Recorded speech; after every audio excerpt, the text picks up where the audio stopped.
해외 채권 투자의 필요성.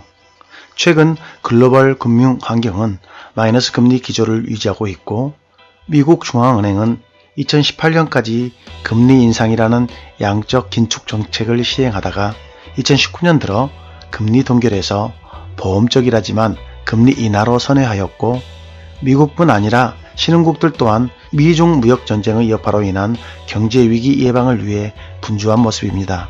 그에 대한 예방책으로 국내도 지난 7월에 한 차례 금리 인하를 했었고 이달 아니면 다음 달 중으로 다시 한번 금리 인하를 단행할 거라 예측해 볼 수 있는데 시중은행들은 낮은 금리 예금 대안으로 국내 채권형 펀드를 추천하고 있습니다.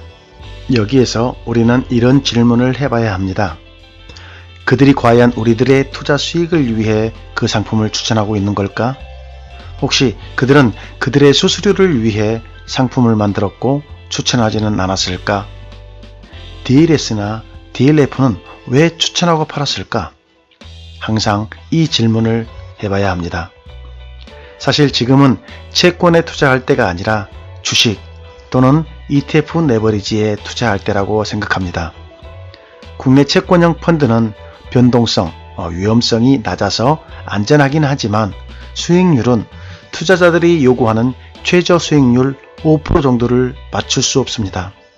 그래서 지난번 영상에서 국내 금융위기가 시작되면 가장 안전하면서 수익을 가져다주는 투자 방법으로 채권, 특히 달러에 투자하는 이점까지 고려한 미국 채권 ETF에 투자하는 방법에 대해 알아보았고 이번 영상은 그 2탄으로 해외 채권과 해외 채권 중 하나인 생소하지만 수익률이 좋은 하이힐드 채권에 대해서도 알아보았습니다.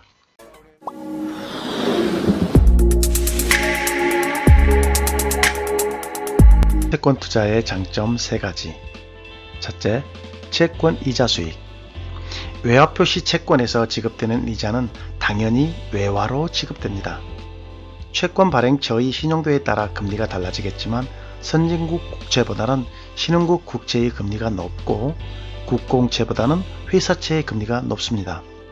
이때 발생한 이자 소득에 대해서는 해당 국가와의 조세 조약에 따른 이율만큼 원천 징수한 후 한국 원천 징수세율 14%, 단 지방소득세 1.4%를 별도로 하면 도합 15.4% 차이만큼 추가로 관세합니다. 예를 들어 미국 채권에서 이자를 받게 되면 미국과의 조세 조약에 따른 이율인 12%로 미국에서 원천 징수하고 그 차이인 2%는 한국에서 원천 징수합니다. 단 브라질 채권의 경우 양 국간의 조세 협약에 따라 비과세가 적용됩니다. 둘째, 채권 매매 차익. 채권은 만기 때까지 보유하면 원금을 상환받을 수 있지만 중도 해지는 불가능합니다. 그러나 중도 매각을 통해 투자 원금을 회수할 수는 있습니다. 이때 채권 가격이 상승했다면 채권 매매 차익을 통해 수익을 거둘 수도 있습니다. 중요한 점은 국내 채권과 마찬가지로 채권 매매 차익에는 양도소득세를 물리지 않는다는 것입니다. 셋째로는 환차익입니다. 해외 채권에 투자하는 중요한 이유 중 하나가 이 환차익 때문입니다. 미국 금리가 장기적으로 인상될 것으로 예상되고 미국 달러화의 가치가 상승한다면 해외 채권의 가치는 환율 상승분만큼 올라가게 됩니다.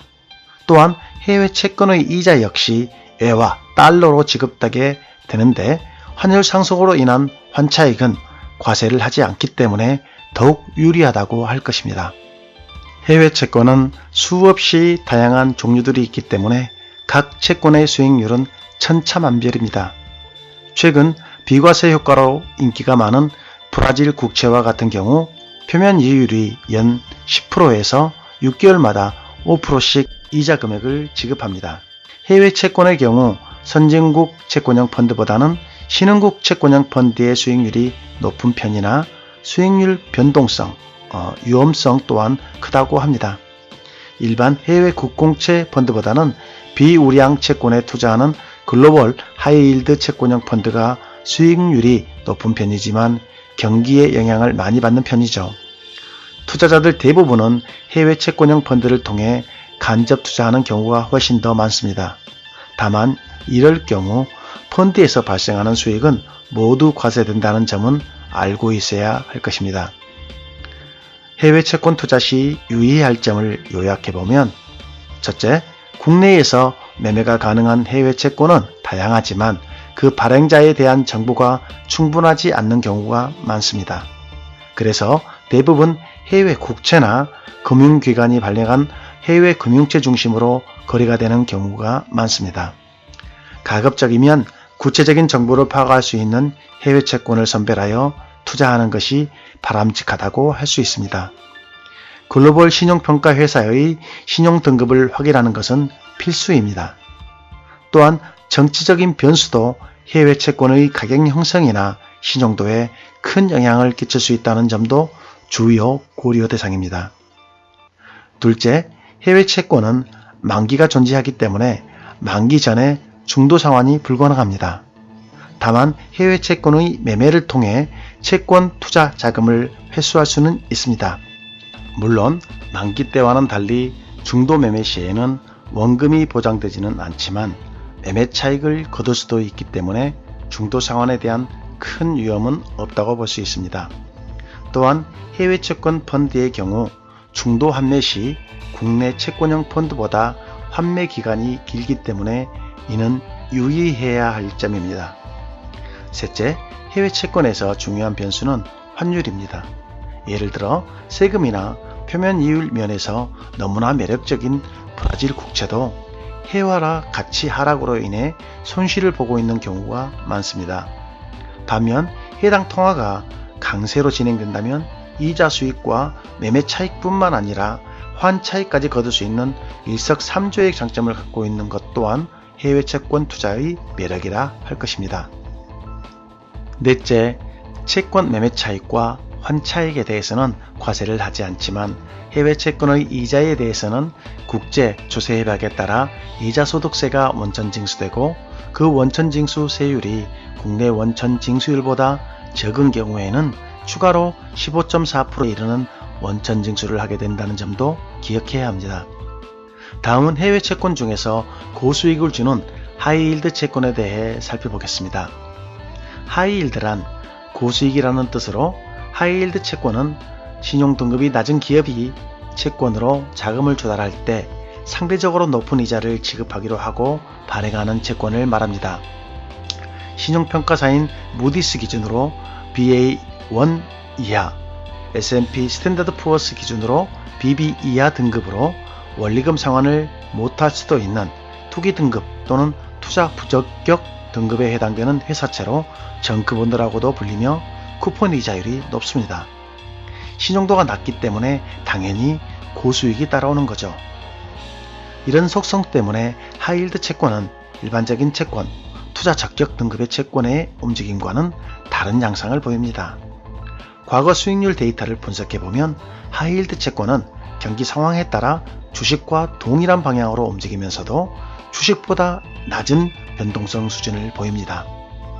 하이힐드 채권은 경기 상승 초반에는 스프레드, 가상금리라고 하는데 실제 금리와의 차라는 충격 완충제가 있어 금리 상승의 위험으로부터 상대적으로 안전하지만 경기가 정점을 찍고 하락하는 시기에는 스프레드가 줄어든 상황이기 때문에 금리 상승에 따른 충격을 고스란히 받을 위험뿐만 아니라 채권 발행 기업이 부도 위험에도 노출될 수 있어 경기 하락 시에는 투자를 회피하거나 투자 규모를 줄이는 것이 바람직합니다. 하이힐드 채권의 최적 투자 시점은 경기가 저점을 통과해 경기 회복이 시작될 주식 투자 시기대로 스프레드가 줄어들 것으로 예측되는 시기에 투자를 시작하거나 투자 비중을 늘려야 한다는 것입니다. 최근에는 ETF를 통해 하이힐드 채권에 투자하는 투자자가 늘어나고 있습니다.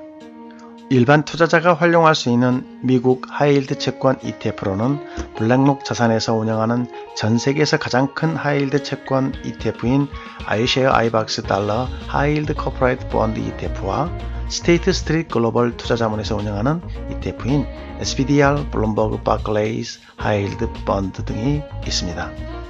정리해보자면 지금은 주식이나 ETF, 특히 레버리지에 투자하여 수익을 2배에서 5배 정도 챙길 때입니다. 향후 1년에서 1년 반 정도 상승하리라 예측해봅니다. 근거가 되는 사연은 금융회사에 속은 투자자들, 부자가 되는 투자법 영상 후반부에 담았으니까 궁금한 분들은 보시기 바라며 그 시기 후에, 즉 주식이 꺾이기 시작한 후 부동산은 아직 상승하겠지만 조심 또 조심해서 팔고 나오셔야 한다는 것입니다. 부동산은 6개월에서 1년 정도 더 상승할 시기가 있지만 이때 욕심부리지 말고 꼭 팔고 나오시라고 권하는 이유는 황금성 문제가 발목을 잡을 수 있기 때문입니다. 그런 다음에 미국 채권이나 해외 채권으로 갈아타시되 하이힐드 채권이 아니라 신용등급이 좋은 국채에 투자하시기 바랍니다.